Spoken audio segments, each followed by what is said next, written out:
opsi Pertamina ataupun bisa dibilang juga dengan Pertamax oplosan.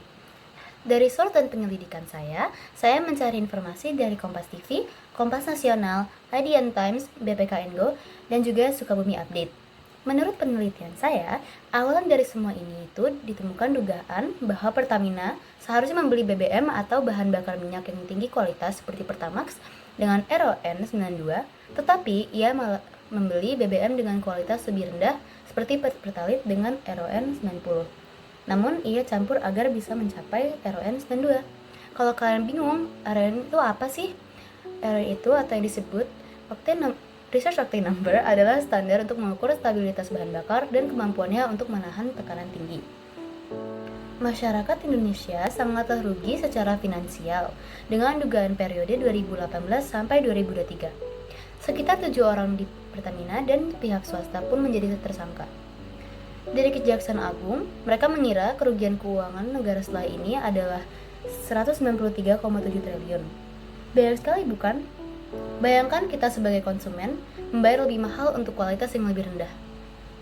Reaksi dan respons dari Pertamina tersebut sangatlah tidak memuaskan. Mereka menolak dan menyatakan bahwa produk yang masuk ke terminal dan mereka salurkan kepada masyarakat tetap sesuai standar.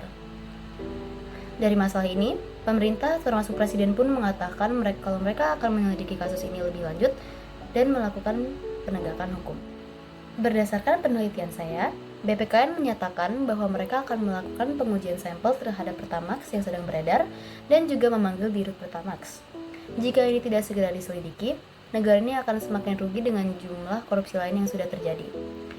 Hal ini sangatlah berdampak untuk masyarakat.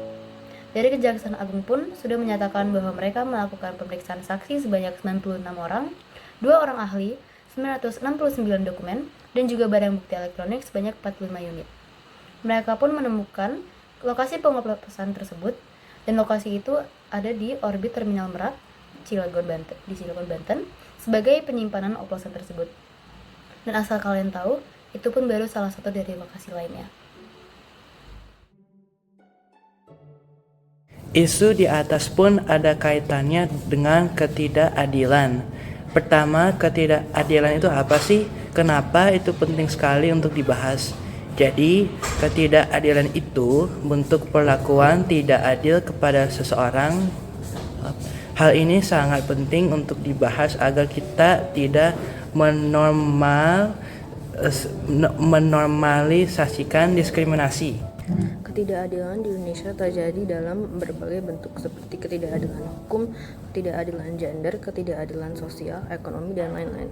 Contoh-contoh dari hal tersebut adalah ketika ada orang yang bisa menyewa pengacara yang lebih mahal untuk lolos dari hukumannya, itu adalah ketidakadilan hukum. Perempuan tidak diperbolehkan untuk mendapatkan edukasi yang mereka butuh, itu adalah termasuk ketidakadilan gender. Dan perbedaan perlakuan terhadap orang miskin dan kaya, itu adalah ketidakadilan ekonomi dan sosial, dan lain-lain. 1.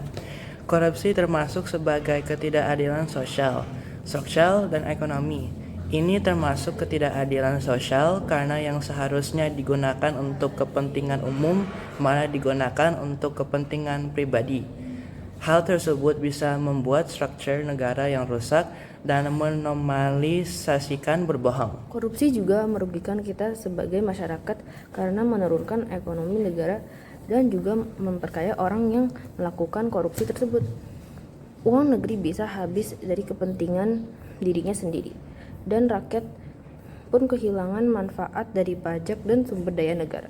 Dari sini kita mulai tahu kalau isu ini saling berkaitan dan memburuk.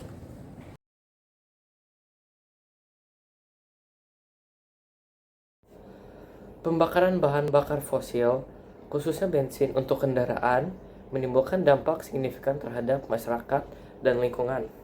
Dari sisi masyarakat, fluktuasi harga bensin secara langsung mempengaruhi stabilitas ekonomi, terutama bagi mereka yang memiliki pendapatan rendah.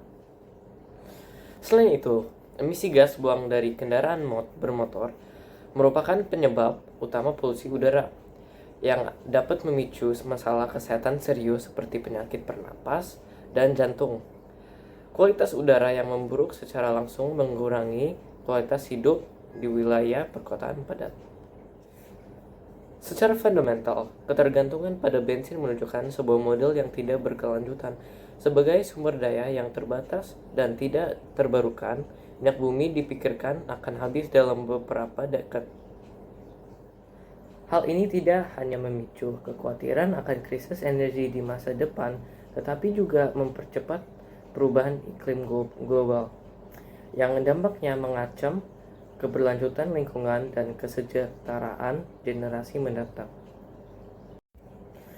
Contoh lain betapa buruknya gas bagi lingkungan adalah perubahan iklim, asam hujan, penipis lapis ozon, pengasaman laut, kerusakan hutan, dan gangguan ekosistem. Bagaimana dampak perubahan iklim terhadap kita? Perubahan iklim bisa bikin suhu yang lebih hangat dari waktu ke waktu dan juga bisa mengubah pola cuaca dan mengganggu keseimbangan alam.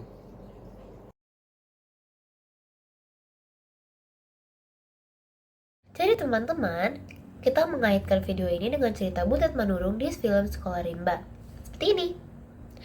Butet Manurung memberi edukasi untuk anak-anak rimba yang kesusahan dalam ekonomi dan edukasi.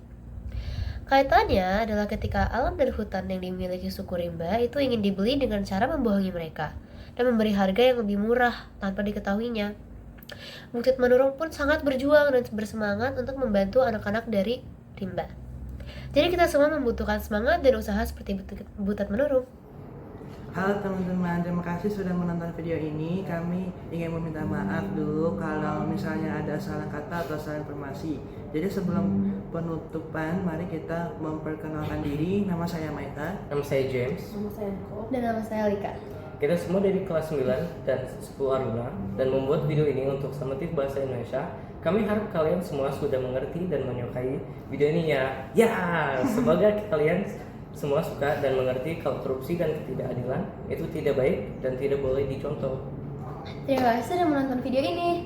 Jangan lupa dikasih like dan komen ya. Kita minta tolong kalau ada salah kata, informasi, kritik ataupun kritikan, mohon disampaikan di kolom komentar di bawah. Terima kasih teman-teman.